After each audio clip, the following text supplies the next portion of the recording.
Jelas, Bu. Oh ya, alhamdulillah. Ya, Bismillahirrahmanirrahim. Assalamualaikum warahmatullahi wabarakatuh. Halo, sudah ya, dengar ya? Ya, Jelas, Bu. oh jelas, oke baik. Oke, ya. Salatu wassalamu ala asrofil anbiya'i wal mursalin wa ala alihi wa sahbihi wa sallam. Asyhadu an la ilaha illallah wa asyhadu anna Muhammadan abduhu wa rasuluh. Allahumma shalli ala Muhammad wa ala ali Muhammad. Ya, alhamdulillah Bapak Ibu, malam hari ini untuk yang kesekian kalinya dari kegiatan Ngopi Aksi melaksanakan lagi pertemuan untuk membahas kali ini tentang integrasi isu prioritas dalam kurikulum. Oke. Jadi terus selalu meningkatkan kompetensi diri, berbagi praktik baik, luar biasa untuk komunitas guru atau komunitas belajar dari Ngopi Aksi ini. Saya mohon maaf ini Bapak Ibu karena ini masih di luar, saya masih dari perjalanan pulang dari kantor. Ya, mohon maaf ini mungkin tempatnya kelihatan kurang representatif gitu ya, masih di pinggir jalan ya. Namun tidak mengurangi makna pertemuan kita di malam hari ini ya. Ya, jadi Bapak Ibu, kami sangat bersyukur sekali Ngopi Aksi ini perlu selalu aktif, terus selalu memberikan kontribusi untuk kemajuan, untuk peningkatan kompetensi dari Bapak Ibu guru semua, ya. Terutama juga peningkatan pengetahuan, berbagi pengetahuan, luar biasa sekali. Nah, Bapak Ibu, memang di kurikulum Merdeka ini ya banyak hal-hal yang baru gitu ya, hal-hal baru, hal-hal update terus gitu ya, yang seharusnya memang penjenengan semua terus untuk berusaha mencari tahu, gitu ya, berusaha mencari tahu apa hal-hal yang baru dari kurikulum Merdeka ini. Nah, untuk malam hari ini nanti yang berkaitan dengan isu apa tadi ya, isu integrasi ya, integrasi isu prioritas dalam kurikulum Merdeka ini. Ya, ya seperti ini Bapak Ibu ya, seperti kita ketahui bahwa kurikulum Merdeka di Indonesia ini akan merupakan terobosan baru ya dalam pendidikan di negara kita. Nah, oleh karena itu Bapak Ibu, di dunia pendidikan ini kurikulum Merdeka ini termasuk harus bisa mengidentifikasi tiga isu prioritas yang perlu diintegrasikan dalam pembelajaran. Ini yang pertama Bapak Ibu, yaitu tentang adanya perubahan iklim, ya. Perubahan iklim. Nah, hal-hal yang bisa diintegrasikan tentang perubahan iklim ini dalam pembelajaran, yaitu kita perlu memahami akar permasalahan dan dampak dari perubahan iklim tersebut, Bapak Ibu. Sehingga bagaimana dampak dari perubahan iklim ini kita pahamkan kepada siswa, okay? Kita pahamkan kepada siswa bahwa pendidikan kita juga mengambil kontribusi untuk mengurangi dampak dari adanya permasalahan pada perubahan iklim ini. Terus kemudian juga berkaitan dengan yang kedua, yaitu isu tentang pendidikan kesehatan. Okay?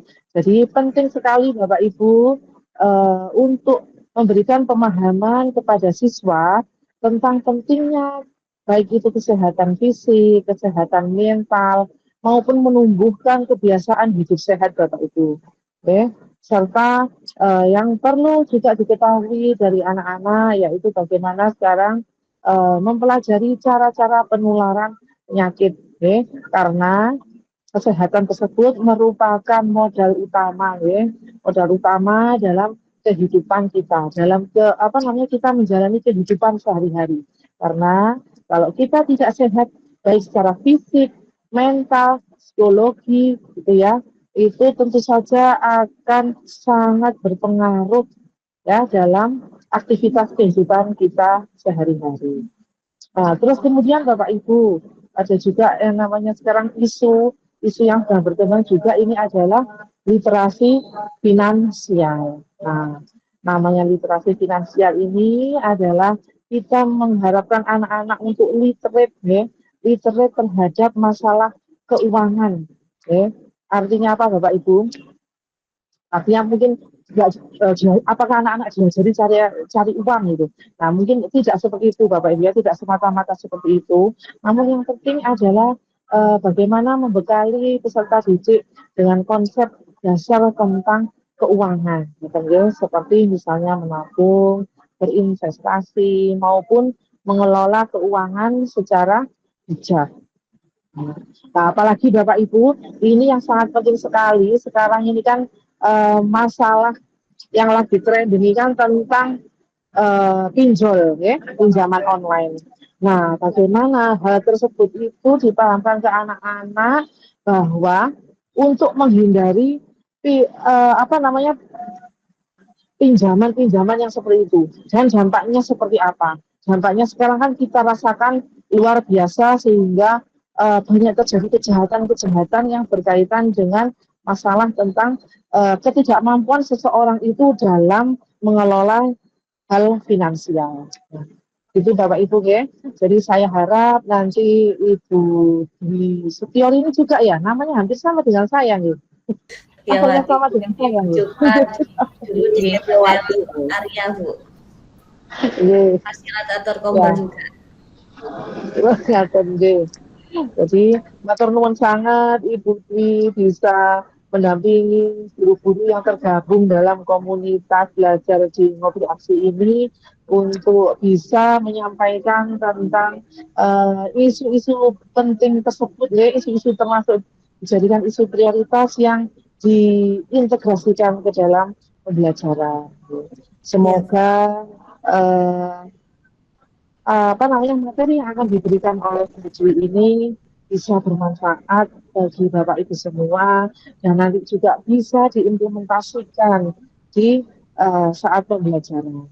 Dan mungkin juga nanti perlu digali mana TP maupun apa namanya TP-TP yang ada di CP tersebut, ya, yang bisa diambil untuk diintegrasikan dalam isu prioritas kurikulum ini. Ya. Jadi sangat terima kasih sekali Bapak Ibu uh, untuk kegiatan malam hari ini. Semoga saya berharap juga bisa berlangsung dengan lancar dan amin. apa namanya membawa keberkahan untuk kita semua. Baik, begitu mungkin dari saya. Atur nuwun. Saya kembalikan ke Bu Zaituni. Bila taufiq wal hidayah. Wassalamualaikum warahmatullahi wabarakatuh. Waalaikumsalam. Waalaikumsalam warahmatullahi Iya. wabarakatuh. Terima Bun, kasih saya saya setelah ini sampaikan. mohon izin undur diri, ya, mau melanjutkan perjalanan. Nggih, monggo Bu.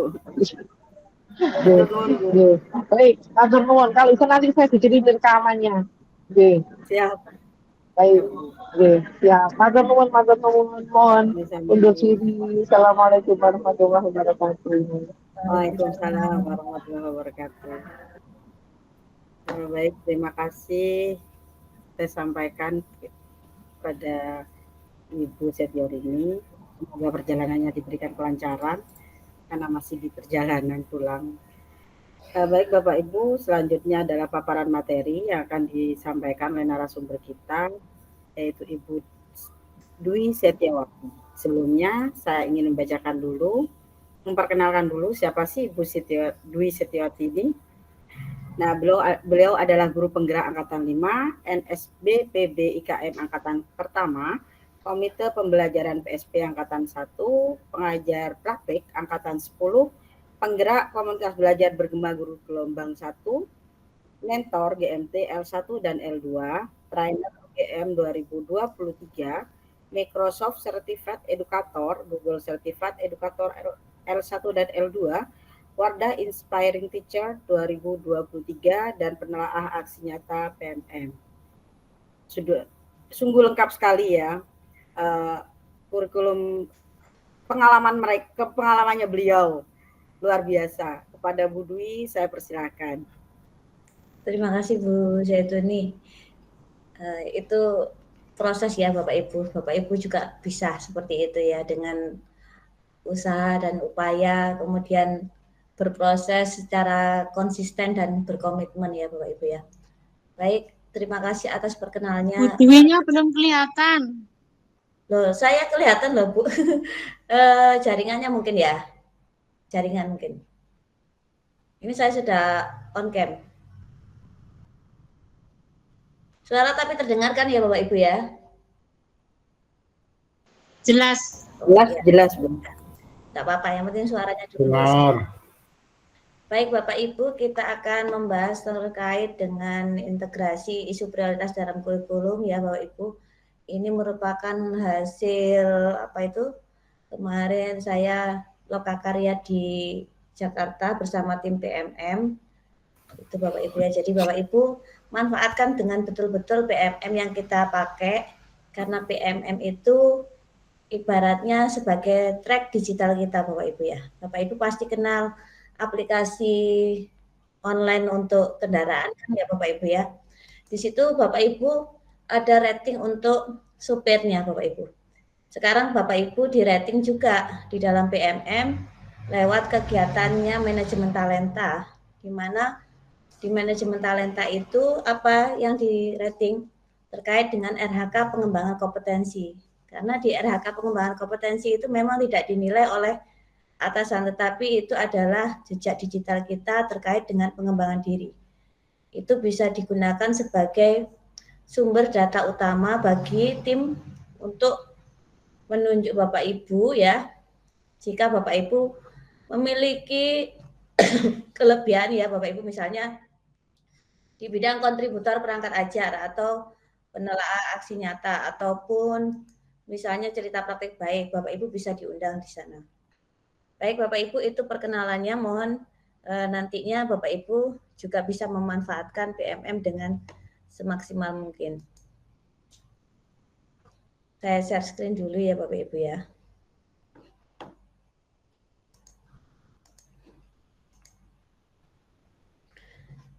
Ini sudah kelihatan ya Bapak Ibu ya.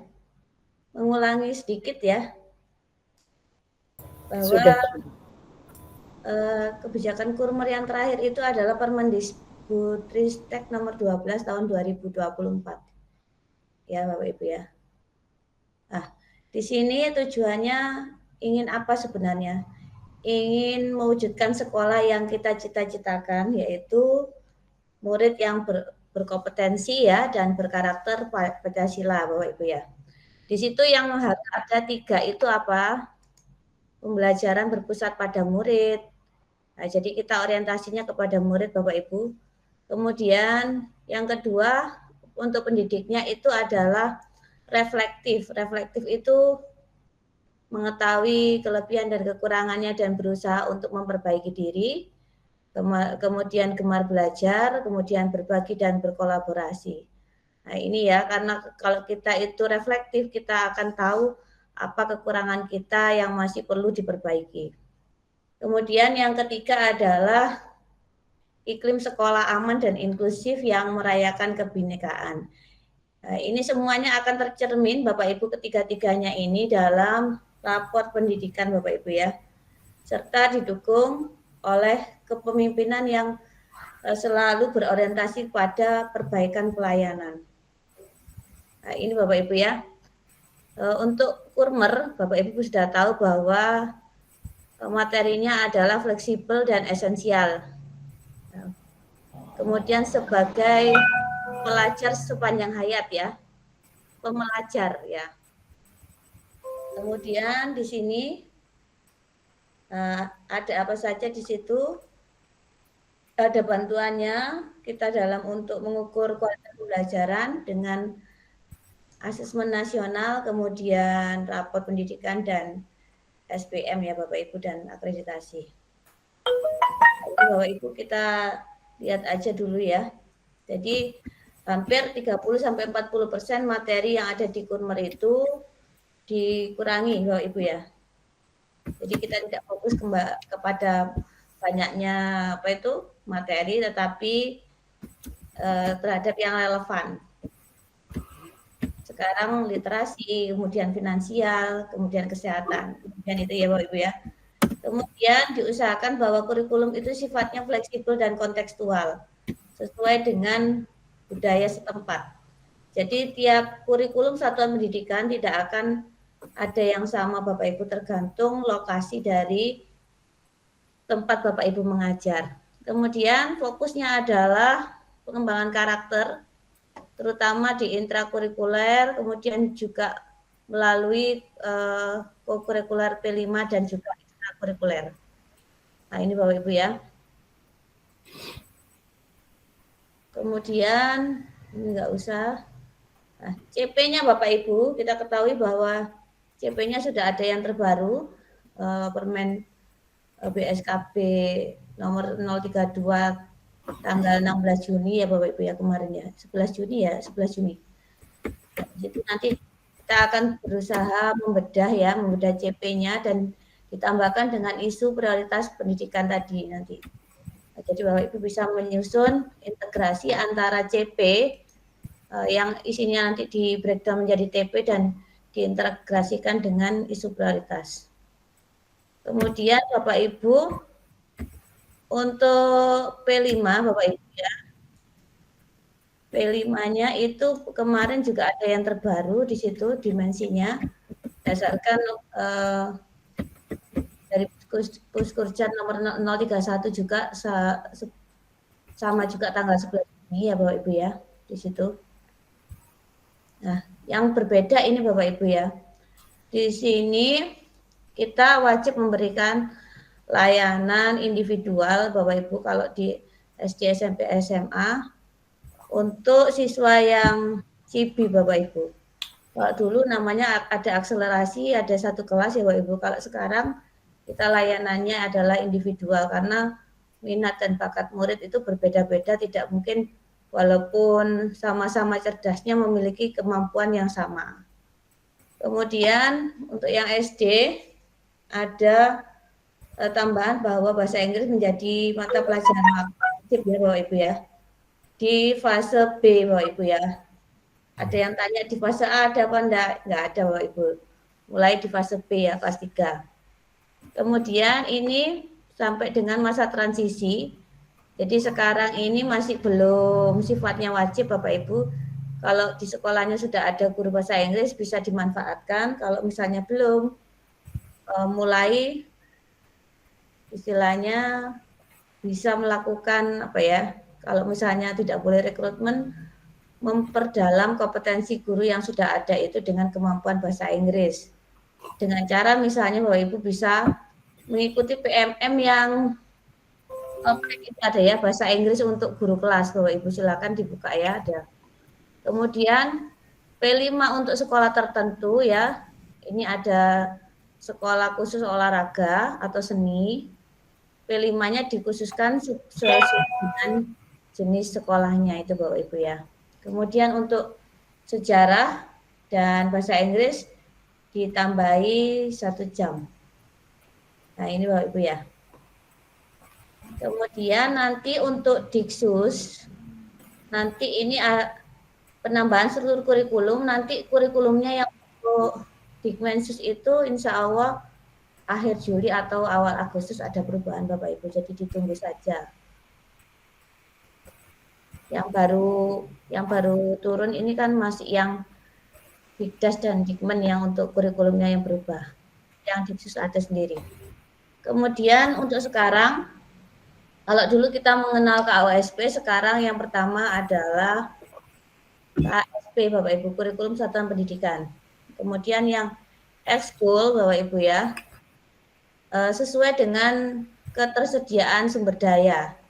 Ini yang kemarin terkait dengan kegiatan ekskul yang heboh katanya pramuka dihapuskan atau dan lain sebagainya. Namun bukan begitu Bapak Ibu, tetapi ekskulnya itu disesuaikan dengan kondisi sumber daya pendidikan.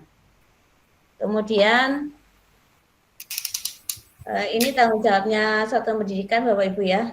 Kalau CP-nya itu dari pemerintah, maka tanggung jawabnya Satpen itu adalah mengembangkan dan menetapkan KSP. Kemudian menyediakan layanan PDBK Bapak Ibu.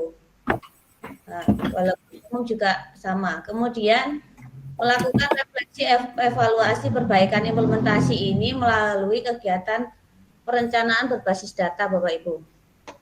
Kemudian yang terakhir adalah mengaktifkan kombelnya, terutama kombel intrasekolah. Bapak Ibu, kombel intrasekolah itu tidak wajib masuk PMM. Tapi kalau misalnya sumber dayanya mumpuni, bisa nanti misalnya kombel intrasekolahnya masuk ke dalam PMM. Kemudian ini enggak usah Bapak Ibu ya. Nah, ini Bapak Ibu ya.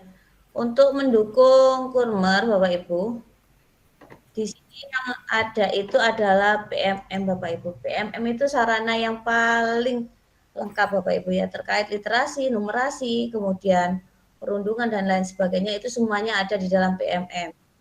Jadi kalau Bapak Ibu ingin tahu caranya misalnya membuat visi misi, ya lihat PMM yang KOSP tahap 1 ya Bapak Ibu ya. Kemudian juga kombel dalam PMM. Kemudian dukungan lainnya adalah PSP, kemudian guru penggerak, kemudian SMKPK Bapak Ibu ya.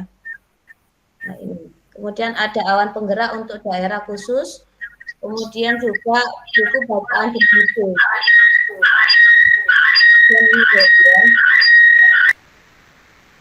Kemudian Bapak Ibu untuk implementasi Kurmer Bapak Ibu, istilahnya nggak usah bingung-bingung apa ya yang harus dilakukan. Misalnya bertanya-tanya, perangkatnya itu dari mana? Padahal di PMM itu sudah banyak Bapak Ibu, tinggal download saja. Itu sudah lolos kurasi semua Bapak Ibu ya. Jadi dimanfaatkan betul daripada beli yang istilahnya model template Bapak Ibu. Kalau beli itu isinya model template. Kemudian caranya Bapak Ibu, bagaimana cara kita memperbaiki kualitas layanan pembelajaran. Seperti ini caranya Bapak Ibu ya. Yang pertama adalah revisi perencanaan pembelajaran. Caranya Bapak Ibu dengan kegiatan kombel di awal tahun ajaran. Kita melakukan siklusnya Bapak Ibu, mulai refleksi, kemudian perencanaan, implementasi, dan nanti evaluasi Bapak Ibu ya. Ini. Nah, ini caranya mulai dari yang ini tim KUR ya Bapak Ibu ya. Organisasian pembelajaran itu di bab 4. Yang sedangkan tugas kita yang ini bagian perencanaan pembelajaran, sekarang karena ada CP baru, maka kita harus bikin modul baru Bapak Ibu ya. Kemudian contohnya Bapak Ibu ya, kegiatan prioritas untuk perbaikan misalnya hasilnya rapotnya Bapak Ibu itu terkait literasi yang merah, itu ambil yang akan masalah yang paling nilainya rendah. Kalau misalnya ada yang merah, ambil yang merah atau nilainya yang paling kecil. Kalau misalnya semua kuning, ya ambil nilai kuning tapi yang paling kecil. Kalau semuanya sudah hijau, maka cari yang nilainya capaiannya turun atau yang mengalami peningkatan yang paling sedikit. Itu ya Bapak Ibu caranya perbaikan dengan berbasis data. Kemudian contoh-contohnya ini kegiatannya. Nah ini Bapak Ibu ya. Nah ini Bapak Ibu. Jadi nanti di kegiatan kombel yang pertama itu yang harus dilakukan itu apa? Identifikasi kebutuhan belajar gurunya.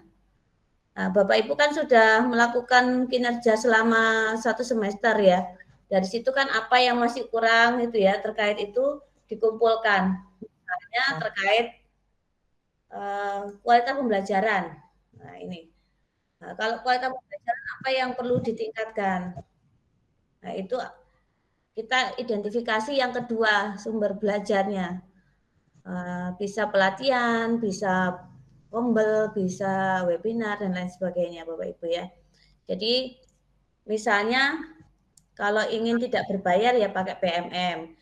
Kalau ada sumber daya misalnya ada bantuan dana atau bosnya bisa digunakan untuk kegiatan pelatihan seperti IHT, bisa dilakukan IHT. Nah ini kemudian semuanya ini harus melalui kombel Bapak Ibu. Jadi kombelnya diaktifkan ya. Seminggu sekali 1 jam minimal. Nah, ini ya. Nanti kalau kegiatan kombelnya sudah berjalan secara efektif, nanti guru-gurunya pasti akan tahu ini ya, terbiasa melakukan refleksi, kemudian belajar, dan terbuka menerapkan praktik baru. Nah, ini yang terkait dengan penyegarannya PMM. Bapak Ibu terkait refleksi ya, untuk refleksi itu yang kita lihat itu diri kita sendiri Bapak Ibu ya, bukan terkait dengan sarpras atau terkait dengan murid. Jadi apa yang masih kurang dari kompetensi diri kita itu yang direfleksikan. Bapak Ibu di dalam PMM pun ada panduannya ya. Di situ ada petunjuknya di bawahnya itu misalnya apa yang mendasari tantangan hambatan saat Bapak Ibu melakukan pembelajaran. Ya, itu terkait dalam diri Bapak Ibu sendiri. Nah, sekarang kita ke lanjutannya ke ini Bapak Ibu, ke isu prioritas.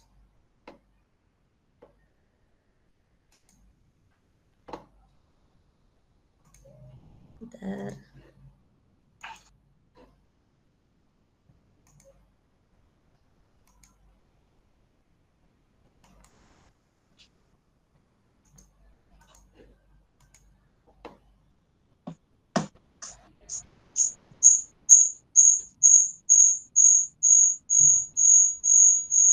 Sudah ya Bapak Ibu ya, ini kelihatan ya Bapak Ibu ya. Kelihatan.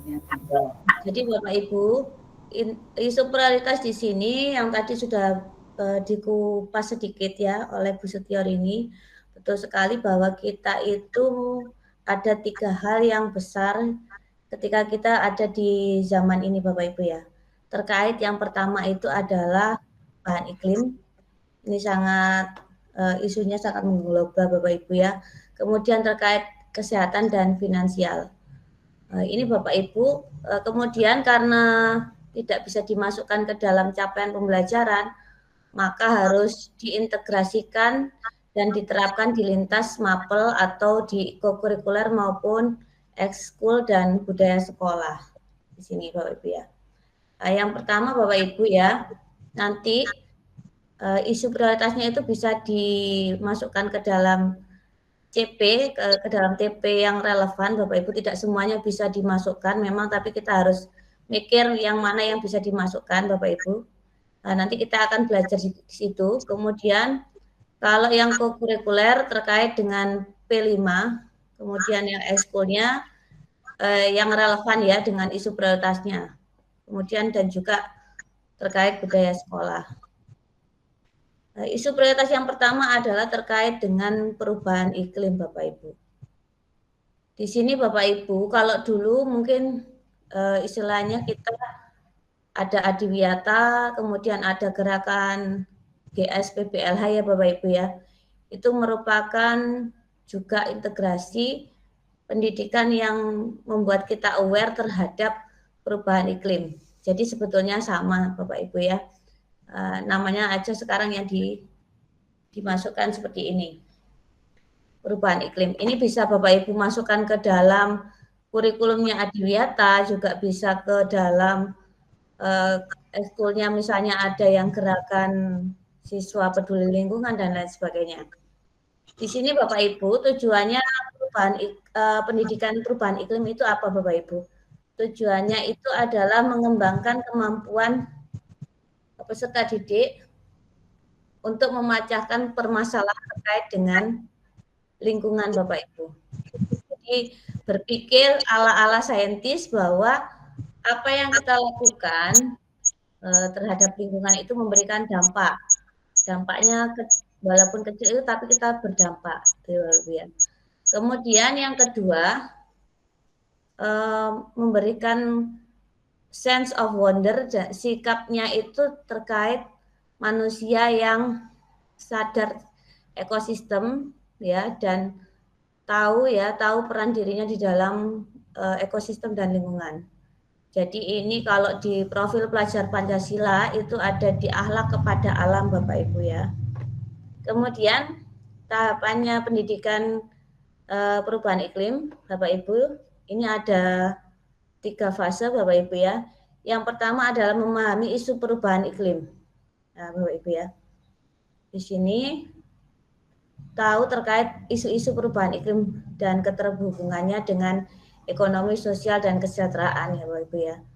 Kemudian nanti aksi nyatanya Bapak Ibu misalnya mengubah kebiasaan. Kebiasaannya mitigasi itu memperkecil dampak pemanasan global. Bagaimana cara-caranya yang bisa dilakukan murid untuk mengurangi kandungan karbon misalnya dengan berkendara dengan sepeda kalau pagi hari mau ke sekolah karena kan zonasi Bapak Ibu ya, jadi nggak usah diantar jemput oleh orang tua. Kemudian melakukan adaptasi terkait perubahan lingkungan. Kemudian dan juga yang selanjutnya adalah low carbon behavior. Maksudnya tadi seperti yang membawa sepeda yang di kayu Bapak Ibu ya, daripada naik diantar orang tua. Itu kan menghasilkan gas karbon buangan. Kemudian juga misalnya Bapak Ibu kalau mengecas kemudian chargernya tetap ditaruh di menancap di saluran listrik, itu juga menimbulkan pemborosan energi. Kemudian yang selanjutnya adalah berbagi, itu menggerakkan komunitasnya bisa berupa kader ya Bapak Ibu, kadernya di sekolah misalnya kader Adiwiyata, atau misalnya kalau yang di Jawa Timur ada kader hijau Bapak Ibu ya, dan lain sebagainya. Nah, ini contohnya Bapak Ibu ya. Kemudian elemen yang harus ada di dalam pembelajaran yang terintegrasi terkait pendidikan perubahan iklim ini, Bapak Ibu bisa memilih ini Bapak Ibu, penyebab, dampak, mitigasi, dan adaptasi. Ini bisa dipakai sebagai rubrik Bapak Ibu. Misalnya kalau di pembelajaran IPA bisa, karena ada terkait memang perubahan iklim.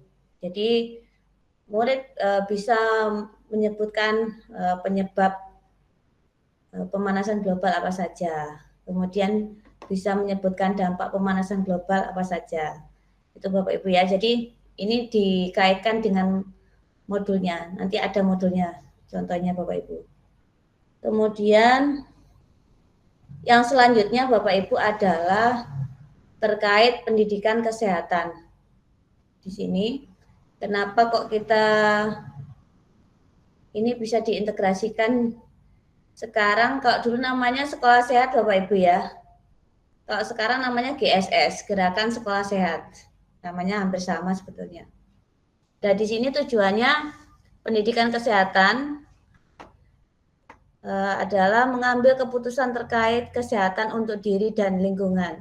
Menjadi sehat, bugar secara fisik, mental, sosial. Kemudian peserta didik juga memahami jati dirinya sehingga membentuk citra diri yang baik untuk meningkatkan harga dirinya.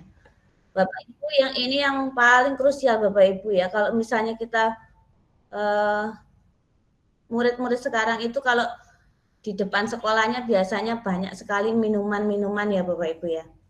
Yang manis-manis itu ya Bapak Ibu ya. Sedangkan angka ini ya Bapak Ibu ya, angka risiko gagal ginjal sekarang untuk murid itu semakin besar. Jadi tujuannya ini, tujuan pendidikan kesehatan ini, anak-anak bisa mengambil keputusan bahwa misalnya contohnya kalau minum minuman yang manis terus-terusan itu akan berakibat pada ginjalnya mereka. Iya Bapak Ibu ya, diharapkan seperti itu. Nah, di sini ada 4 elemen. Yang pertama PHBS, perilaku hidup bersih dan sehat ya Bapak Ibu.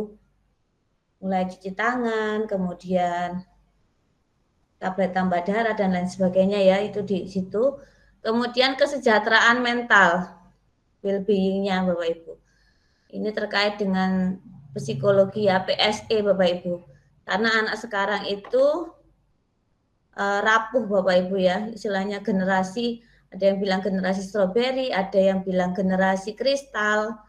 Jadi kesejahteraan mentalnya ini perlu juga dididik agar anak-anak itu tidak mudah menyerah ya Bapak Ibu ya, tidak patah semangat karena kegagalan, karena dibully itu ya, malah sampai bunuh diri dan lain sebagainya. Kemudian berkontribusi dalam membangun komunitas yang sehat dan aktif. Maksudnya dia itu dalam manajemen sosial atau berelasi itu menjadi manusia yang bisa berkontribusi secara positif, bukan menjadi orang yang toksik Bapak Ibu ya, di situ maksudnya. Jadi berkontribusi dalam komunitas yang sehat dan aktif. Kemudian literasi kesehatan itu terkait apa Bapak Ibu? Terkait dengan misalnya memilih misalnya informasi kesehatan, kemudian memilih obat-obatan. Ini Bapak Ibu ya, jangan sampai murid itu salah dalam penyalahgunaan obat. Itu Bapak Ibu ya, terkait itu. Kemudian ini bisa diintegrasikan di mapel ataupun bisa melalui penyuluhan dan diseminasi. Banyak cara Bapak Ibu ya. Kemudian ini Bapak Ibu ya, peta kompetensinya jadi terkait PHBS, praktik kesehatan, menghindari atau mengurangi risiko kesehatan. Seperti tadi saya contohkan, minum minuman yang manis itu kalau setiap hari dilakukan, apalagi dingin itu Bapak Ibu ya, nanti dampaknya terhadap kesehatannya seperti apa dalam jangka waktu yang panjang. Kemudian kesejahteraan mental tadi sudah saya berikan contoh juga. Ini Bapak Ibu ya, menunjukkan kemampuan untuk mengakses, menafsirkan, memahami informasi kesehatan yang valid. Nah, sekarang Bapak Ibu di dalam Google ya, handphone kita kan ada banyak aplikasi dokter ya Bapak Ibu ya. Jadi caranya kita itu mengakses, menafsirkan, kemudian memahami informasi, kemudian juga obat-obatan itu kan sangat banyak sekali bisa dipesan online. Kemudian berkontribusi dalam membangun komunitas ini. Nah, ini PSE ya Bapak Ibu, pembelajaran sosial emosional. Jadi sehat jasmani dan rohani atau well-being. Yang ketiga adalah literasi finansial. Nah, ini Bapak Ibu yang diharapkan adalah peserta didik memahami keterampilan, kemampuan menerapkan pengelolaan finansial yang baik dalam kehidupan sehari-hari demi meningkatkan kesejahteraan finansial individu dan masyarakat, yang pada akhirnya turut berkontribusi terhadap peningkatan ekonomi negara. Ini Bapak Ibu ya, yang menarik kemarin tuh saya lihat ada yang TikTok anak yang jualan jualan jagung rebus sudah dapat uang 80 juta Bapak Ibu dalam 2 tahun. Wah, itu luar biasa sekali literasi finansialnya. Ada yang setiap hari murid kita atau anak kita itu check out Shopee. Iya Bapak Ibu ya. Nah, jadi setiap hari ada kiriman paket. Itu adalah contoh sebetulnya bagaimana pembelajaran literasi finansial itu dapat diterapkan dalam kehidupan sehari-hari. Nah, ini kemudian di dalam peta kompetensi literasi finansial, yang pertama adalah memperoleh penghasilan. Nah, jadi Bapak Ibu kalau misalnya anak diajarkan misalnya diberikan uang saku ya, uang sakunya biasanya kadang ada yang mingguan, ada yang harian, ada yang bulanan. Itu kan ibaratnya belajar memperoleh penghasilan. Bagaimana cara mengelola uang sakunya dia itu, misalnya kalau mingguan jangan sampai 100.000 itu habis dalam sehari. Ya Bapak Ibu. Kemudian yang selanjutnya terkait anggaran dan pembelanjaan. Ya, jadi tadi misalnya kalau uangnya 100.000, 7 hari itu kebutuhannya apa? Misalnya untuk jajannya misalnya 5.000 per hari, bisa dipakai untuk menabung 2.000 dan misalnya 3.000-nya untuk persediaan paket data misalnya Bapak Ibu ya, seperti itu ya Bapak Ibu ya. Jadi bisa mempertimbangkan dan membuat keputusan saat berbelanja. Kemudian yang selanjutnya adalah menyisihkan penghasilan. Jadi misalnya ya nabung tadi Bapak Ibu ya, bukannya pinjol, tapi nabung. Bukannya judol Bapak Ibu ya, judi online. Itu bukan menyisihkan penghasilan tapi merusak penghasilan. Kemudian yang selanjutnya adalah persiapan masa darurat. Persiapan masa darurat ini terkait dengan kejadian yang tidak terduga Bapak Ibu, misalnya sakit ataupun kita butuh ini untuk biaya kuliah dan lain sebagainya yang sifatnya kadang mendadak dan perlu biaya yang besar. Nah, ini Bapak Ibu ya contohnya cara mengintegrasikan CP. Kalau misalnya di IPA itu CP-nya sudah jelas-jelas ada tulisannya menerapkan pemahaman IPA untuk mengatasi permasalahan berkaitan dengan perubahan iklim. Maka yang diintegrasikan tadi adalah perubahan iklim. Nah, itu ya Bapak Ibu ya. Kalaupun misalnya tidak ada, bisa dimasukkan ke dalam pengayaan. Nah, ini Bapak Ibu ya. Kemudian bisa dimasukkan ke dalam ATP juga. Nah, itu ya. Sekarang kita coba praktek Bapak Ibu ya. Bentar Bapak Ibu. Praktek. Jadi Bapak Ibu kan sudah punya CP yang baru-baru sendiri ya Bapak Ibu ya. CP-nya dilihat sendiri-sendiri. Ini saya kasih contoh mapel IPA karena saya guru IPA. Yang penting nanti Bapak Ibu bisa membuat integrasinya, kurikulumnya. Nah, Bapak Ibu ini sudah CP yang terbaru Bapak Ibu. Ini sengaja masih saya kasih yang kosongan. Nah, ini CP-nya kenapa saya buat seperti ini? Ini tidak paten, bisa dikembangkan dengan berbagai cara dan model Bapak Ibu karena kita itu punya kemerdekaan dalam merancang perangkat ajar. Kenapa kok saya beri pemetaan literasi, numerasi dan integrasi isu prioritas? Ini gunanya adalah supaya mempermudah kita kalau kita itu menyisipkan literasi, numerasi ataupun isu prioritas. Juga di dalam aksi nyata Bapak Ibu ada istilahnya aksi nyata yang kita itu disuruh untuk membreakdown CP dan mencari konten terkait literasi dan numerasi. Nah, ini Bapak Ibu ya. Jadi itu gunanya kalau kita itu membreakdown TP-nya dengan menggunakan tabel ini, keterbacaannya akan lebih mudah. Nah, ini Bapak Ibu ya, di sini ada CP-nya. Sudah jelas ini ya CP-nya di sini. Kemudian di breakdown menjadi TP. Nah, kompetensi, kemudian konten dan ruang lingkup. Kalau misalnya contohnya literasinya adalah identifikasi makhluk hidup, nah, itu bisa terkait literasinya. Kalau identifikasi makhluk hidup biasanya kan terkait klasifikasi makhluk hidup ya. Biasanya kita buatkan aja kelapa dan sejuta manfaatnya, misalnya itu ya.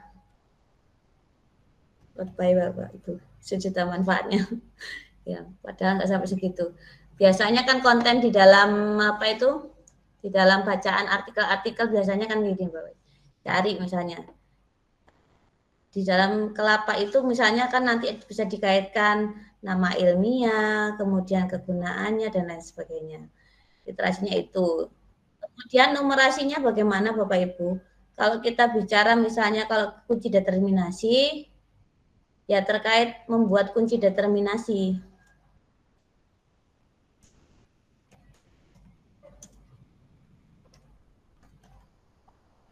Nah, ini Bapak Ibu ya, bisa. Kemudian kalau isu prioritas, itu apa contohnya?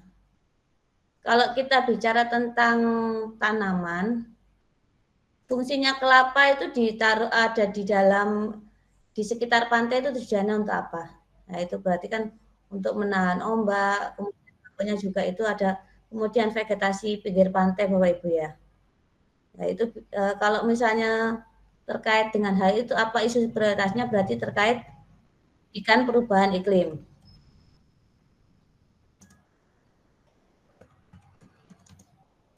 Nah, ini bisa seperti ini. Kelapa sebagai misalnya penyelamat ekosistem pinggir pantai.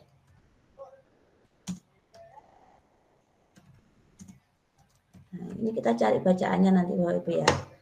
Nah, seperti ini Bapak Ibu contohnya. Kemudian saya beri lagi satu contohnya ya.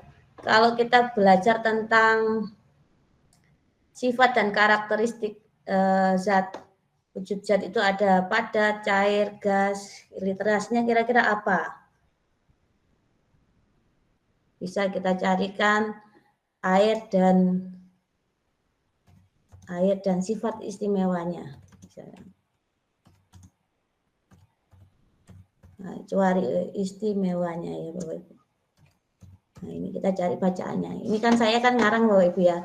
Tapi kan nanti di dalam istilahnya kalau kita googling, kita buat literasi yang sudah kita modifikasi, nanti kita bikin bacaannya. Kemudian numerasinya kira-kira apa Bapak Ibu? Kalau kita bicara tentang zat, biasanya terkait dengan massa jenis zat. Massa jenis zat itu biasanya hitung-hitungan perkalian kan Bapak Ibu ya. Massa jenis zat itu kalau di matematika masuk ke bilangan ya mungkin ya, atau aritmatika. Saya kurang paham. Nah ini pokoknya elemennya matematika itu ada bilangan, aritmatika, kemudian geometri, kemudian data dan ketidakpastian. Ini silakan Bapak Ibu dilihat di situ. Kemudian untuk isu prioritasnya apa Bapak Ibu kira-kira? Perubahan iklim bisa. Perubahan iklim terkait bagaimana cara kita itu menghemat air. Hemat air ya Bapak Ibu ya. Ini ada di Adiwiyata ini. Atau di PHBS. PHBS itu pendidikan kesehatan.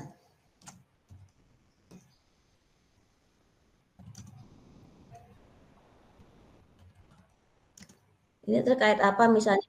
Terkait misalnya cuci tangan yang benar. CTPS, lalu juga ciri air bersih ya. Ciri air bersih atau layak minum. Wah, ini banyak sekali Bapak Ibu. Ini caranya. Seperti itu Bapak Ibu ya. Jadi kalau mencarinya ini memang harus memikirkan Bapak Ibu. Dipikirkan apa yang bisa terkait di dalam kontennya. Tapi nggak semuanya bisa ketiga-tiganya ada Bapak Ibu ya. Itu perlu dipahami. Jadi bisa cuma literasi, bisa cuma numerasi, bisa isu prioritas saja. Jangan dipaksakan ketiganya harus ada Bapak Ibu ya. Itu terkait dengan caranya kita membreakdown CP untuk diselipi dengan literasi, numerasi, dan isu prioritas. Kemudian sekarang kita akan coba lihat hasil praktek pembuatan modulnya Bapak Ibu ya, sebentar. Bentar lagi tanya-tanya Bapak Ibu ya.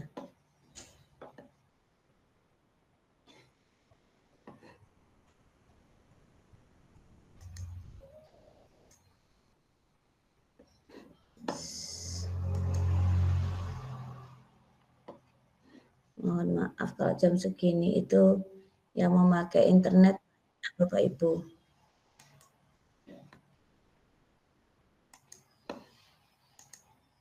Jadi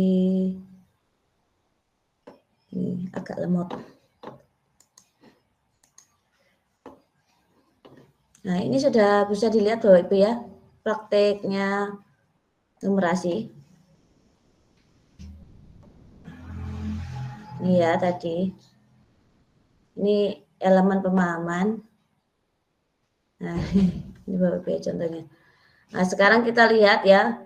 Dari contohnya breakdown satu. Bentar, ini saya ngambil apa kemarin. Karakteristik zat.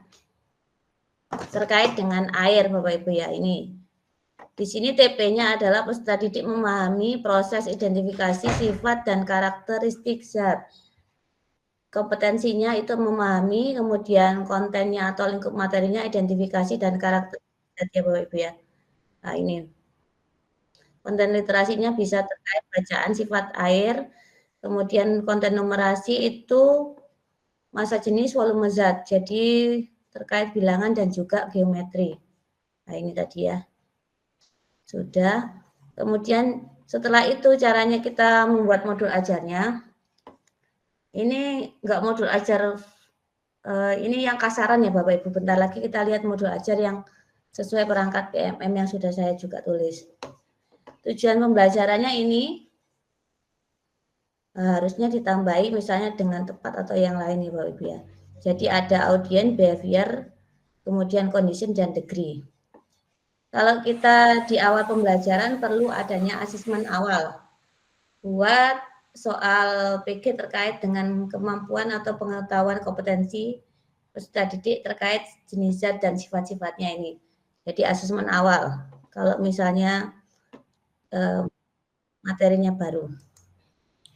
Nah, kemudian buat setelah asesmen awal, buat KKTP-nya Bapak Ibu ya. Ini. KKTP itu bisa deskripsi, bisa rubrik, bisa juga rentang nilai. Tergantung Bapak Ibu maunya memilihnya seperti apa. Ini ya, ini nggak saya lanjutkan karena memang waktu itu praktek. Kemudian ini modul ajarnya. Nah, ternyata sudah saya buat lengkap ya Bapak Ibu ya. Informasi umum, ini profil pelajar Pancasila, target modelnya, discovery learning. Kemudian tambahkan juga diferensiasi Bapak Ibu ya. Diferensiasinya bisa konten, bisa produk. Nah ini Bapak Ibu ya. Kemudian ini ada konten yang disisipkan. Tadi kontennya saya ambil dari yang pemetaan Bapak Ibu ya. Literasi bacaan terkait sifat unik air, numerasinya massa jenis zat. Kemudian isu prioritasnya PHBS dan perubahan iklim. Komponen intinya tujuannya seperti ini. Nah ini setelah belajar mengenali penuh terkait manfaat air, cara menghemat air, juga memahami kriteria air bersih. Ini Bapak Ibu ya. Nah ini pertanyaan. Ini pakai apa Bapak Ibu? Silakan Bapak Ibu bisa pakai asisten guru, ARU ya Bapak Ibu ya, yang ada di dalam PMM. Bisa juga pakai AI, yang OpenAI, generate-nya, atau pakai Gemini Bapak Ibu ya, yang lagi ikut Gemini. Nah, kita nanti dimudahkan membuat prompt-nya untuk membuat modul ajar. Seperti itu. Kemudian, nah ini penilaiannya tadi presentasi, kemudian ada refleksi, komponen pendukungnya ini. Nah ini juga LKPD-nya juga dirancang pakai AI Bapak Ibu ya. Ini Bapak Ibu ya. Nah ini sudah ada, kemudian nah, percobaannya. Nah ini sampai selesai. Nah seperti itu Bapak Ibu ya caranya membuat modul ajar. Tinggal ini nambahi rubriknya. Kemudian ini contoh lagi Bapak Ibu ya yang sudah jadi. Sebentar.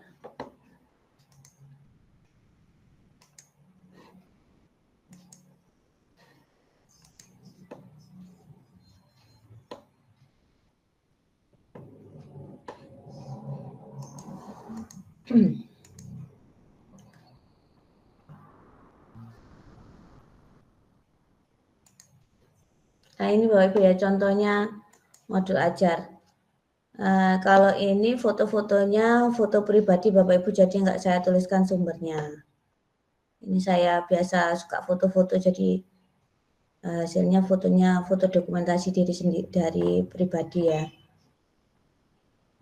Ini contohnya kalau kita membuat modul ajar yang ada integrasi isu prioritas ini Bapak Ibu ya. Isunya terkait dengan pendidikan kesehatan. Nah, ini. Kemudian langkah pembelajarannya Bapak Ibu, kalau misalnya pakai sintak mode pembelajaran, silakan harus ada lengkap. Kalau discovery learning berarti harus ada misalnya tahap ini apa ini, pembelajaran berbasis masalah ya. Harus ada tahap orientasi, kemudian mengorganisasikan peserta didik untuk belajar, kemudian membimbing penyelidikan, mengembangkan menyajikan hasil, dan mengevaluasi proses pemecahan masalah. Bapak Ibu, ini contohnya. Kemudian penilaiannya. Nah, ini.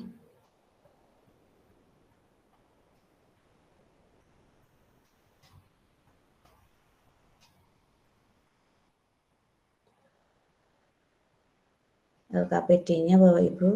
Kemudian juga rubrik penilaiannya yang penting. Ini refleksinya guru dan murid. Seperti itu ya Bapak Ibu. Silakan Bapak Ibu untuk berkreasi sendiri kalau modul ajarnya. Yang penting itu seperti ini Bapak Ibu ya. Kalau di dalam PMM, sebentar saya berikan pemahaman, yang lulus kurasi itu seperti apa, terus apa bedanya Bapak Ibu, biar nanti nggak salah persepsi Bapak Ibu ya.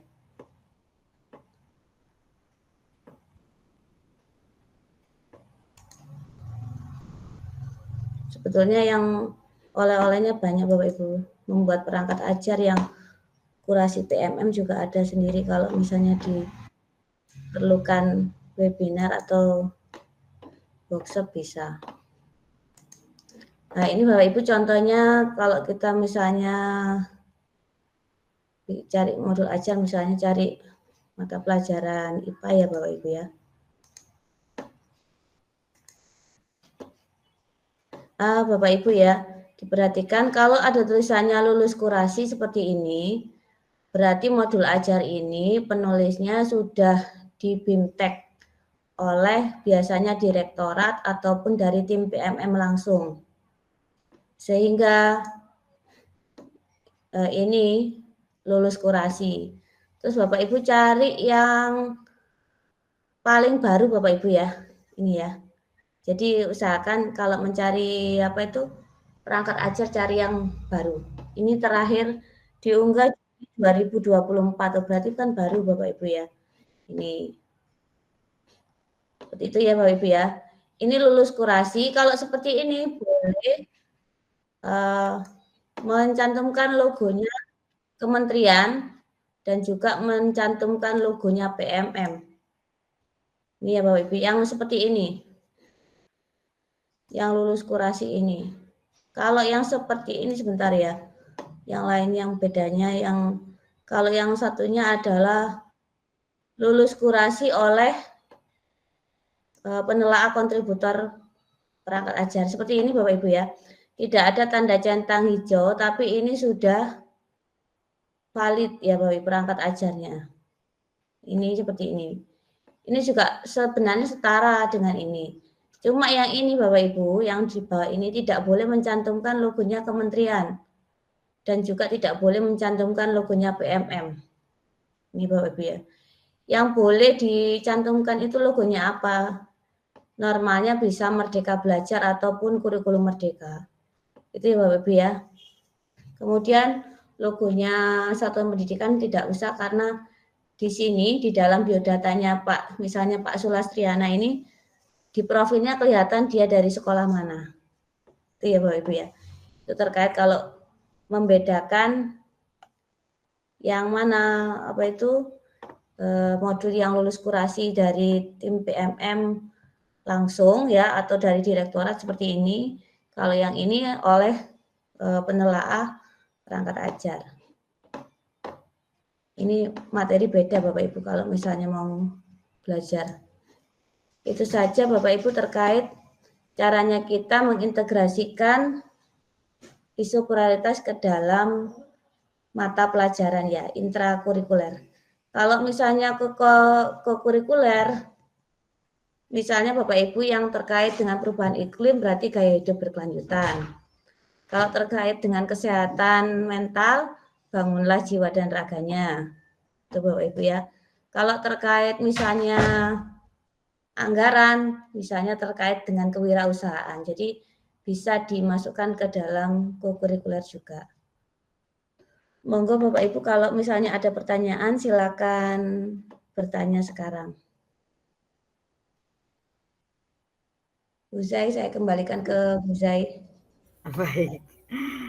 Terima kasih atas paparannya. Sudah jelas tadi ya bagaimana memasukkan isu prioritas ke dalam modul ajar, kemudian membreakdown juga ya. Ini saatnya Bapak Ibu untuk sesi tanya jawab. Silakan Bapak Ibu boleh rasen. Kemudian perkenalkan diri. Saya coba lihat dulu, mungkin ada yang tidak ada. Saya lihat di kolom chat juga tidak ada yang bertanya. Hanya ada yang minta materi. Ya, materinya nanti diberikan ke grupnya Ngopi Aksi ya Bu Zai. Siap.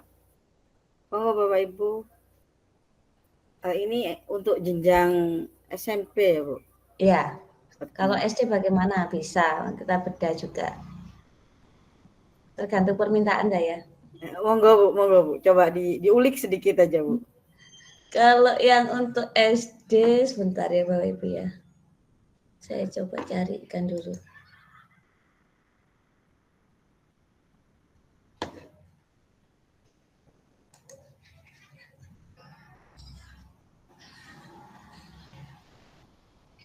Saya carikan dulu ya Bapak Ibu ya.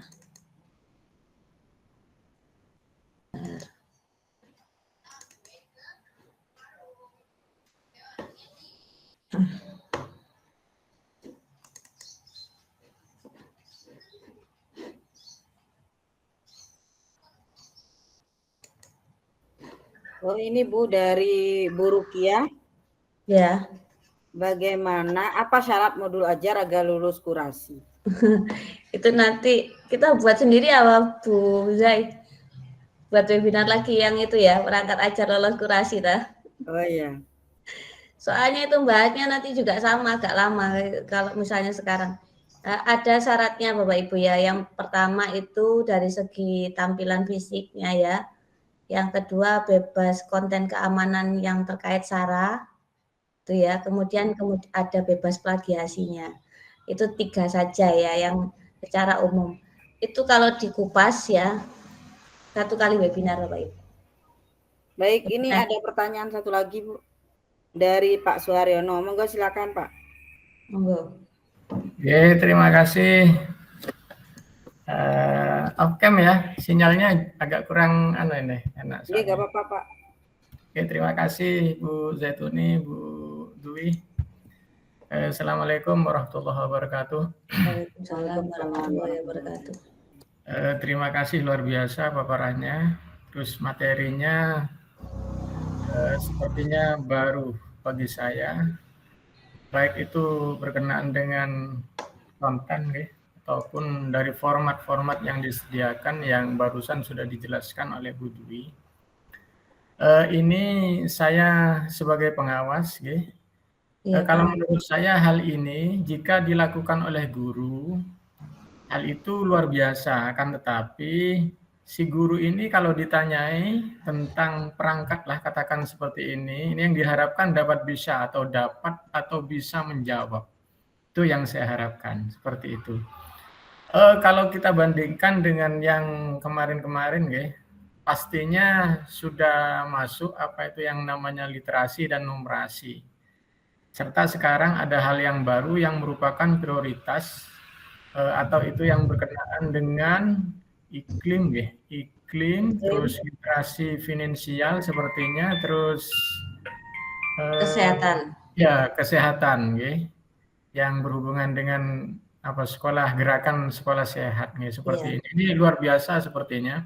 Kalau yang kemarin sepengetahuan saya itu di dalam merancang suatu rancangan pembelajaran katakanlah modul ataupun RPP, di sini ini literasi dan numerasinya itu itu fokus di LK. Nah, biasanya seperti itu, ataupun di prosesnya. Tapi yang banyak itu yang biasa diterapkan oleh Bapak Ibu guru itu biasanya di LK, bagaimana mengembangkan ya kompetensi atau memaksimalkan apa itu yang namanya literasi ataupun numerasi. Yang ingin saya sampaikan lagi di sini Bu, mengenai apa yang dituliskan oleh Bu Dwi tadi mengenai tujuan pembelajaran, di mana ini mohon untuk dijelaskan nanti biar kita paham secara menyeluruh. Di sana ada kompetensinya itu adalah mengetahui apa tadi? Memahami. Oh ya, memahami seperti itu. Itu saja Bu. Terima kasih. Assalamualaikum warahmatullahi wabarakatuh. Ya, terima kasih Pak Suharyono. Gak jalan-jalan lagi ke Lumajang lagi Pak Suharyono. Ya, Bapak Ibu tadi itu kalau kita praktek tadi itu yang terkait misalnya tujuan pembelajaran ini memang masih kasar ya Bapak Ibu ya, karena walaupun sudah dibentuk kadang masih harus diedit ini. Bentar ya Bapak Ibu. Itu praktek waktunya berapa kemarin itu? Sampai 20 menit. Jadi pakai AI Bapak Ibu. Nah, ini Bapak Ibu ya, tujuan pembelajaran. Kalau dari CP-nya itu kan kalau kita ngambil untuk modul itu bisa dari TP atau TP langsung kita ambil ya, atau kita ambil dari misalnya breakdown antara kompetensi dan juga konten. Ada juga yang harus mengintegrasikan antar elemen. Itu Bapak Ibu ya, ada 3 cara kita itu untuk membuat TP. Kemudian setelah TP itu ada, kita membuat alurnya. Itu semua ada di panduan pembelajaran dan asesmen yang baru Bapak Ibu ada. Silakan dibaca Bapak Ibu ya. Di situ ada 3 langkah, 3 cara. Kalau ini yang paling mudah, ngambil langsung dari CP-nya. Peserta didik memahami proses identifikasi, sifat, dan karakteristik zat. Kalau kita kasih warna-warna ya, yang ini misalnya kuning peserta didik itu adalah audiens. Kemudian ini misalnya yang hijau itu apa? Ini kan kompetensi Bapak Ibu ya. Kompetensinya memahami. Jadi kalau misalnya kompetensinya memahami, paling tidak rancangannya Bapak Ibu ya sampai di level memahami Bapak Ibu. Kalau misalnya sumber dayanya itu mumpuni, sekolahnya Bapak Ibu bisa di atasnya sebagai pengayaan. Yang penting di standar minimalnya CP itu sudah tercapai. Identifikasi sifat dan karakteristik zat ini konten. Nah, ini kemudian biasanya ditambahi degree-nya Bapak Ibu. Nah, degree itu tingkatannya. Nah, ini kalau misalnya wajibnya itu Bapak Ibu kalau misalnya bikin tujuan pembelajaran. Nah, ini belum ada degree-nya. Ini yang kalau mau kita membuat tujuan pembelajaran. Ini pun nanti bisa di breakdown lagi menjadi beberapa ini di bawahnya. Kalau misalnya sebelum memahami biasanya kan kita harus bisa menyebutkan dulu. Menyebutkan sifat-sifat zat. Kemudian bisa menyebutkan jenis-jenis zat ya Bapak Ibu ya. Jadi ini kan di breakdown lagi kecil-kecil.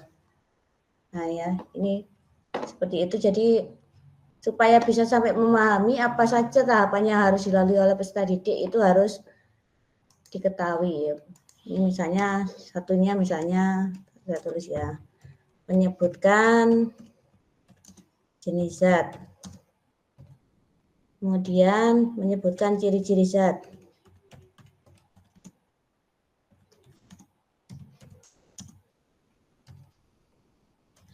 Dan seterusnya tergantung kedalamannya materi yang ingin Bapak Ibu sampaikan kepada murid. Itu ya Bapak Ibu terkait dengan cara kita merumuskan tujuan pembelajaran. Itu ya Bapak Ibu terkait TP. Ada yang tanyakan?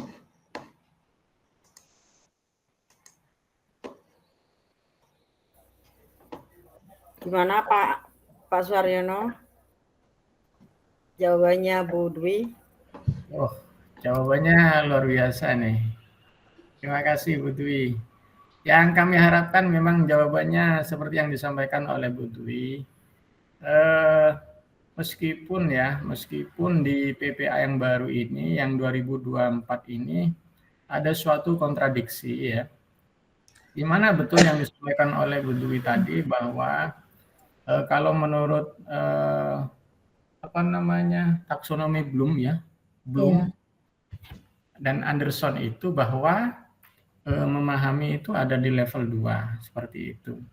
Tapi kalau kita merujuk pada mazhabnya Wijin Antik ya, itu tidak berupa taksonomi, tetapi ada 6 faset di sana. Seperti itu. Jadi yang disampaikan di halaman halaman awal itu di PPA itu bahwa disarankan untuk menyampaikan di tujuan itu memahami. Akan tetapi di contoh terakhir itu di dalam PPA itu tercantum peserta didik ini dapat memahami. Bahkan alhamdulillah barusan sudah disampaikan di dalam menentukan suatu tujuan itu ada kerangka ABCD ya seperti itu. Audience, behavior, condition, and degree. Luar biasa. Terima kasih Bu Dwi. Baik, terima kasih Pak Suharyono atas umpan baliknya. Silakan Bapak Ibu yang ingin masih bertanya. Bu Zai.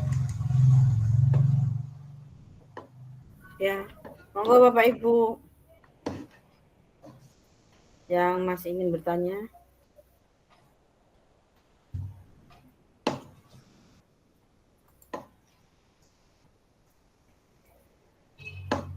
Materinya baru, biasanya masih bingung Bapak Ibu.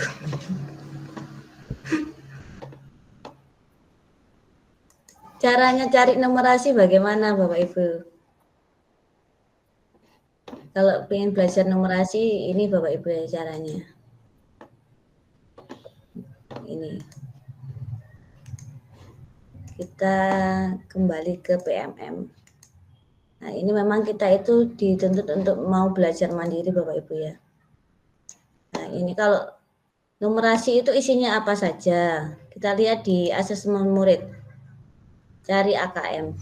Nah, ini ada numerasi. Numerasi itu isinya terkait apa saja? Ada geometri, berarti terkait bangun datar dan bangun ruang. Kemudian aljabar, bilangan. Kemudian ada data dan ketidakpastian juga ini. Ini cuma yang tersedia di dalam PMM masih ini. Kemudian kalau yang literasinya Bapak Ibu, literasi itu teks informasi, sastra, kemudian ini teks informasi secara umum, bisa lintas mapel. Itu kemudian yang ini terkait, ini bisa Bapak Ibu pakai kalau Bapak Ibu ingin mengetahui kemampuan literasi awal murid.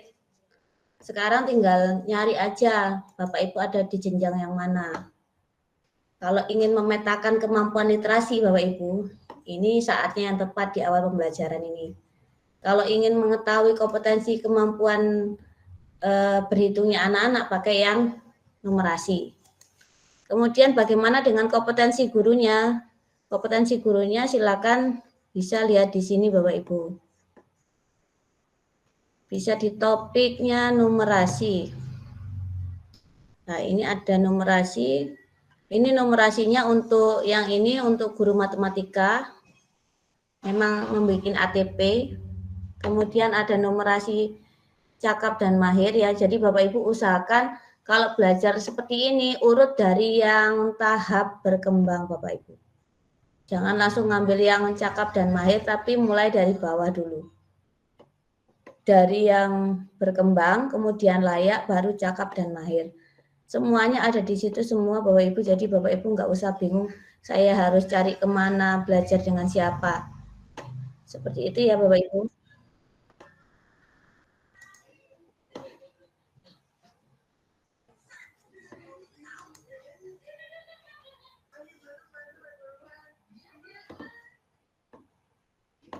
Bu Zaituni. Iya Bu. Ya, nggak ada lagi yang tanya ta? Kok hal ini Pak Saryono. Hal ini kok tidak tersampaikan di PPA ya Bu? Yang ya Bu. Yang mana Pak? Yang literasi numerasi ya Pak? Enggak, terima kasih. Untuk yang disampaikan oleh Bu Dwi ini kok tidak tersampaikan ke PPA yang baru ya, yang 2024 ya, pedoman pembelajaran dan asesmen yang 2024. Yang untuk integrasinya atau model bedahnya Pak? Kalau model bedahnya itu kan kreasi sendiri Pak, kan biar memudahkan pemetaannya. Siap. Seandainya hal ini disampaikan di PPA, sungguh luar biasa kalau menurut saya, Bu. Karena ini kan ada prioritas-prioritas juga, sehingga kita di dalam penyampaian atau pembelajaran ke peserta didik itu lebih menokik kalau menurut saya. Ya, nanti semoga ada revisi lagi. Oke, terima kasih Bu Dwi. Kalau ada revisi lagi berarti pekerjaan lembur lagi Bapak Ibu untuk membuat modul ajar ya Bapak Ibu ya. Gitu aja. Kemudian ini Bapak Ibu ya, apa ya yang ingin saya sampaikan. Ayo Bapak Ibu silakan yang mau tanya. Oh yang tadi ya, yang minta yang mapel lain. SD.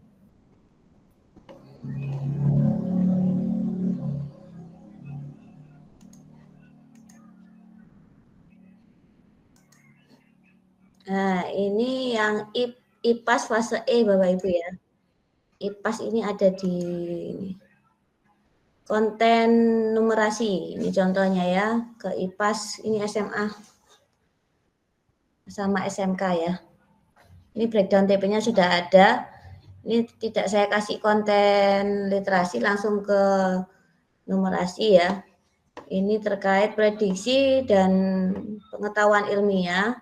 Konten numerasinya data dan ketidakpastian, beda ya Bapak Ibu ya. Kalau membuat prediksi berarti kita bicara tentang data-data, maka numerasinya biasanya data dan ketidakpastian. Bentuk-bentuk soalnya bisa terkait misalnya tabel, kemudian grafik ya. Kemudian isu prioritasnya bisa ketiga-tiganya. Ini contoh yang IPAS fase E. Kemudian, nah ini lupa saya ngambil yang fase apa ini, kayaknya SD ini Bapak Ibu ya. Untuk PAI, di sini Al-Quran hadis.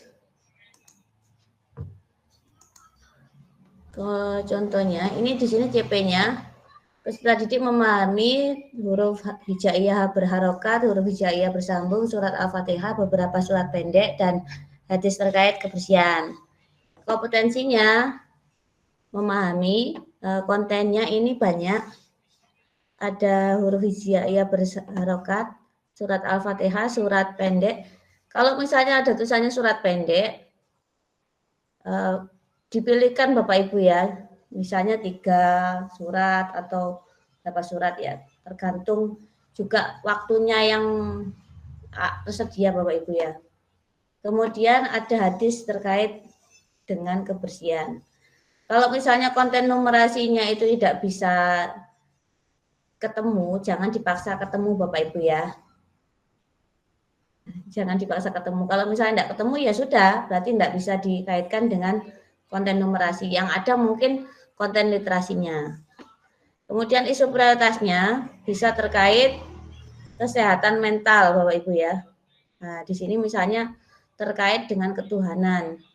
Surat Al-Ikhlas ya, tentang keesaan Allah. Kemudian di pendidikan kesehatan, hadis terkait dengan kebersihan, itu misalnya tentang berwudu Bapak Ibu, atau air yang sifat-sifat airnya tadi ya, misalnya air suci mensucikan, air suci, air yang najis itu ya Bapak Ibu ya. Itu bisa terkait itu, dan juga nih tentang cara apa itu menjaga kebersihan diri dan juga tidak mencemari lingkungan bisa. Kemudian ini CP-nya kemarin ada yang minta dibedakan satu contoh yang desain interior SMK. CP-nya itu peserta didik mampu menerapkan gambar furniture dan finishing dengan memperhatikan kearifan budaya lokal ya Bapak Ibu. Nah ini breakdown-nya, tujuannya seperti ini. Kompetensinya sampai menerapkan ini menggunakan aplikasi Luna untuk membuat furniture ya, tapi menggunakan aplikasi. Konten numerasinya itu bisa dikaitkan dengan kebutuhan bahan furniture, anggaran dan biaya Bapak Ibu ya. Kemudian isu prioritasnya itu bisa terkait dengan perubahan iklim. Misalnya caranya kita itu merancang furniture yang ramah lingkungan. Atau dalam proses pengecatannya itu misalnya semprotannya itu catnya itu ramah lingkungan, tidak menimbulkan pencemaran udara, yaitu bisa seperti itu ya Bapak Ibu ya. Itu adalah contoh cara-cara kita membedah CP tiap jenjang. Seperti itu Bapak Ibu. Bu Zai. Ya, bagaimana Bapak Ibu? Ini ada yang minta contoh yang SD ada Bu, bagaimana cara membreakdown dari CP ke TP Bu? Tadi agama ya tadi. Oh, yang agama. Kalau yang misalnya untuk kemarin ada kehapus Bapak Ibu ya. Kalau misalnya satu fase, misalnya ada guru kelas 3 dan kelas 4 Bapak Ibu, itu bedah CP-nya itu harus berdua ya, guru kelas 3 sama guru kelas 4. Jadi karena satu fase. Ya, karena satu fase. Pokoknya yang sefase itu bahasa Inggris fase E. Waduh, ini kemarin ada hapus. Hapus sebentar ya. Taruh Ibu. Ini kemarin oh yang bahasa Inggris itu terkait dengan teks informasi. Kehapus Bapak Ibu. Ya, sudah bentar ya tak buatkan.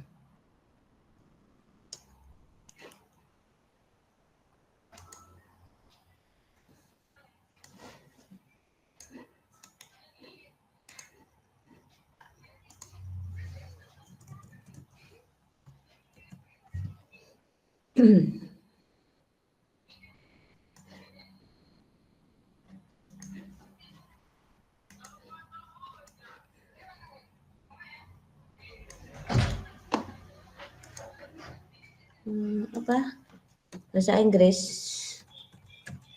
Bahasa Inggris. Halamannya ingat nggak Bu? Halamannya CP-nya soalnya saya nggak, kan itu ada 2042 halaman, ngeluh aku nggak lihat halamannya. Ini ada Bu, tadi ada yang resen kayaknya. Oh, kena pencet mungkin Bu. Saya carikan dulu apa itu? Saya carikan dulu CP-nya.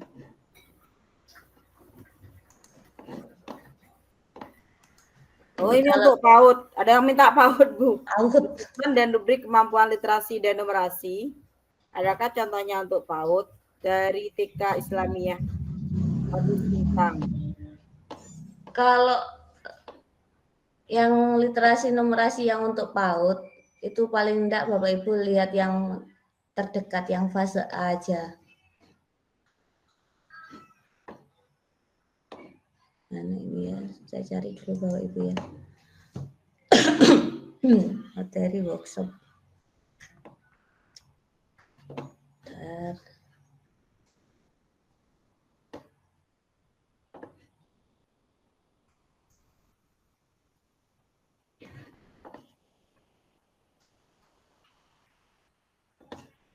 CP-nya ini.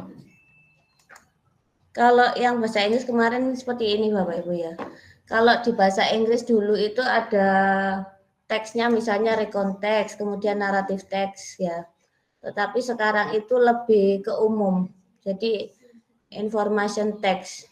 Jadi Bapak Ibu harus bisa mengembangkan ini sendiri jenis-jenis teksnya. Di situ anak-anak bisa sampai menganalisis kayaknya, menganalisis jenis-jenis teks informasi. Jadi kalau seperti itu nanti di kayak misalnya sumber belajarnya itu disediakan berbagai jenis teks Bapak Ibu.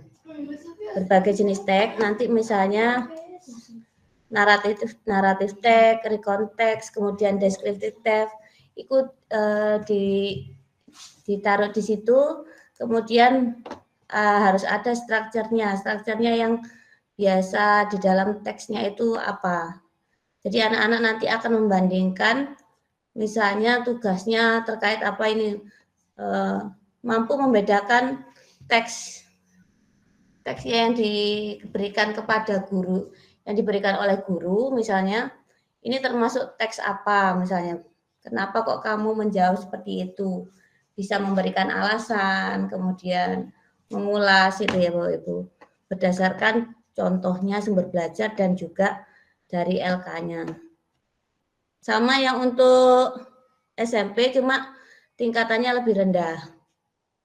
Kalau yang di SMP yang bahasa Inggris itu sampai di memahami. Kalau yang di SMA insya Allah menganalisis. Itu Bu Zai. Ya, bagaimana Bapak Ibu? Adakah yang masih ingin bertanya? Bingung dengan bagaimana memasukkan isu prioritas ke dalam modul ajar ya Bu ya? Ya, ke dalam bisa modul ajar di pembelajaran, bisa di P5, bisa di ekskul, bisa di budaya sekolah. Misalnya kalau budaya sekolah misalnya terkait dengan perundungan, itu kan berarti terkait pendidikan kesehatan ya Bapak Ibu ya, mental yang sehat, bagaimana cara-caranya supaya sekolah itu bisa murid-muridnya itu sehat secara mental, mulai dari membentuk agen perundungan, kemudian bisa deklarasi anti perundungan, membentuk tim TPPK ya Bapak Ibu ya, itu bisa dilakukan seperti itu.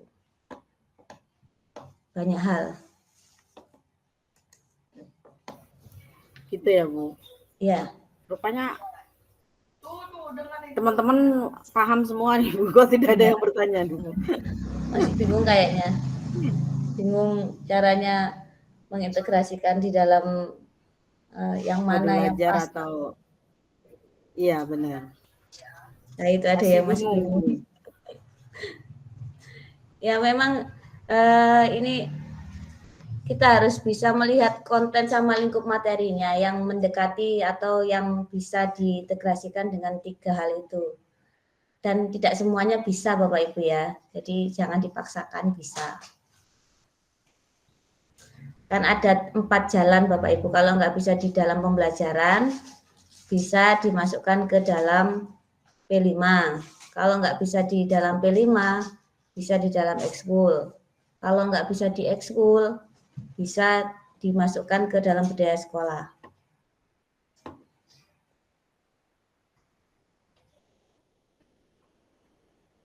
Foto YouTube-nya katanya Bu Zai.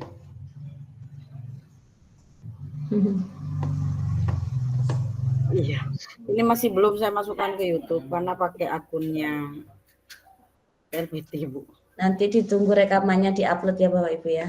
Iya, benar. Monggo Bapak Ibu yang ingin bertanya, ini jamnya masih 20.36, masih tinggal 30 menit lagi. Atau mungkin Bapak Ibu sudah paham bagaimana breakdown ketiga isu prioritas itu? Dan di kohort yang ke-12 yang cerita praktek baik Bu Zai, itu juga kohortnya terkait ini, perubahan iklim, kemudian pendidikan kesehatan dan finansial ada di situ. Jadi Bapak Ibu yang sudah memiliki cerita praktek baik ya terkait dengan ketiganya itu bisa ikut pelatihan cermat kohort 12. Itu sampai tanggal berapa Bu? sampai tanggal 31 Juli pendaftarannya. Monggo Bapak Ibu bisa berkontribusi lihat apa itu di info terkininya PMM atau lihat di cerpak di bawahnya pasti ada tulisannya pendaftaran kohort ya Bapak Ibu ya. Bingung di mana? Boleh ditampilkan Bu. Ya. Cerpak. Data praktik baik. Cari di info terkini Bapak Ibu. Ada mungkin ya. Kalau enggak ada ke yang ini sudah selesai Bapak Ibu ya. Diklat peningkatan anak dalam kesulitan belajar. Ini kemarin tanggal 21 tutupnya pendaftarannya Bapak Ibu ya. Jadi untuk yang slow learner yang PDBK ini cocok ini Bapak Ibu. Dikmensus. Ini yang kohortnya enggak ada di sini ya. Tapi ada di sini biasanya Bapak Ibu. Lihat di cerita praktek Bapak Ibu, ide praktek ini ya. Bentar. Coba ini lihat ya. Ini di sini ada tulisannya muklis bahwa sini biasanya paling bawah itu ada pendaftaran. Mana biasanya ya? Ada biasanya Bapak Ibu di bawah sendiri biasanya. Tertarik dengan ini misalnya. Tertarik ingin mengikuti cerpak mana ya? Kok enggak ada? Biasanya di bawahnya ada. Wah ini.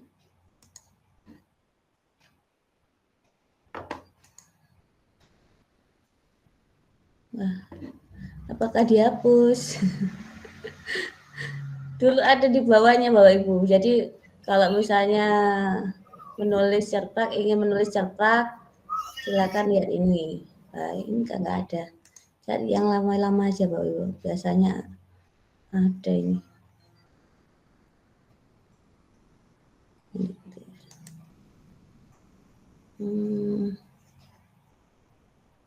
Nggak ada ya sekarang.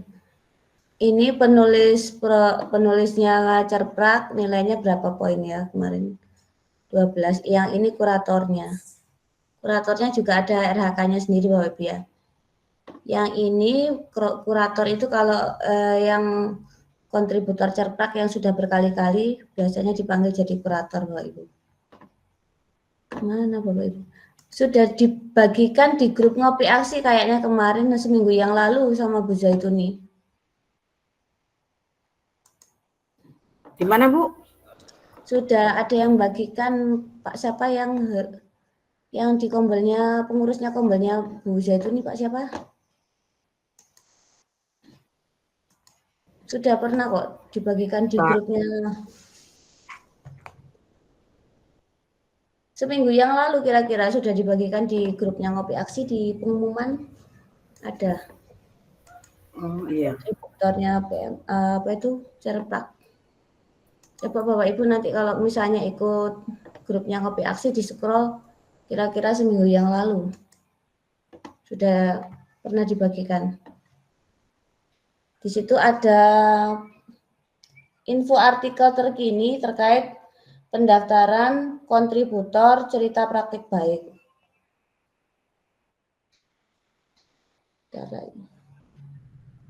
Ya, ngopi aksi pernah dibagikan kok. Wah, sudah tertumpuk. Bu Zai nanti cari terus kemudian di posting lagi Bu Zai. Siap. Bagaimana Bapak Ibu? Masih ada yang ingin ditanyakan?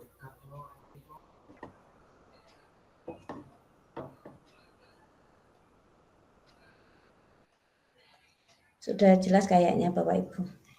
Nanti bisa ngobrol-ngobrol di grup ya Bapak Ibu. Ya, benar. Kita bisa lanjutkan di grup.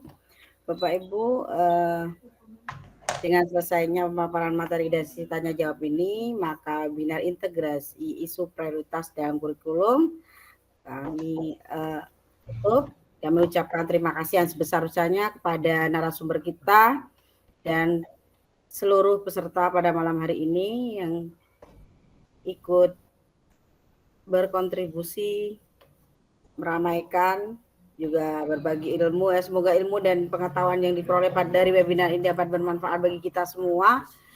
Dari kami kurang lebihnya mohon maaf. Assalamualaikum warahmatullahi wabarakatuh. Link absennya sudah dibagikan 3 kali Bapak Ibu di atas. Sudah. Oh, Saya kok belum sempat ngambil ya.